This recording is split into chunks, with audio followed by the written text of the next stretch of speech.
ശ്വസന പ്രക്രിയ സുഗമമാക്കി ജീവൻ നിലനിർത്തുന്നതിലും പ്രാധാന്യം തന്റെ ആത്മീയ ഭോജനമായ വിശുദ്ധ കുർബാനയ്ക്ക് നൽകുന്ന വൈദികന്റെ ചിത്രം വൈറലാകുന്നു.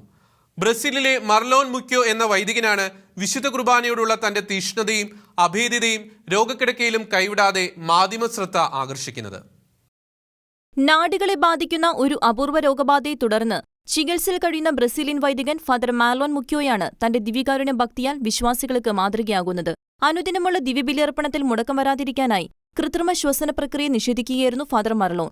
രോഗം മൂർച്ഛിച്ചതിനെ തുടർന്ന് തീവ്രപരിചരണ വിഭാഗത്തിലേക്ക് മാറ്റിയ അദ്ദേഹം ഗുരുതരമായ രോഗാവസ്ഥയിലും ദിവ്യബലി അർപ്പിക്കുന്ന ചിത്രങ്ങൾ മാധ്യമങ്ങൾ ഏറ്റെടുക്കുകയായിരുന്നു. റൈബോഫ്ലാവിൻ ട്രാൻസ്പോർട്ടർ ഡെഫിഷ്യൻസി എന്ന അപൂർവ രോഗമാണ് ഫാദർ മാർലോനെ ബാധിച്ചിരിക്കുന്നത്. 20 വർഷത്തെ വൈദിക ജീവിതത്തിനിടയിൽ ഒരിക്കൽ പോലും അദ്ദേഹം ദിവ്യബലിയർപ്പണത്തിൽ മുടക്കം വരുത്തിയിട്ടില്ലെന്നും അങ്ങനെയൊരു ദിവസം തന്റെ ജീവിതത്തിൽ ഉണ്ടാകരുതെന്ന് അദ്ദേഹം പറഞ്ഞിട്ടുള്ളതായും സഹോദരൻ ഗുസ്നാവോ പറഞ്ഞു. കോവിഡ് പശ്ചാത്തലത്തിൽ അനുദിന ദിവ്യബലിയർപ്പണവും കൂദാശാനുഷ്ഠാനങ്ങളും അന്യമായിക്കൊണ്ടിരിക്കുന്ന ആധുനിക തലമുറയ്ക്ക് മുൻപിൽ ഒരു വെല്ലുവിളിയാവുകയാണ് ജീവൻ നിലനിർത്തുന്നതിലും ബലിയർപ്പണത്തിന് പ്രാധാന്യം നൽകുന്ന ഈ വൈദികന്റെ മാതൃക. ഇന്റർനാഷണൽ ഡെസ്ക്, ഷിക്കന ന്യൂസ്.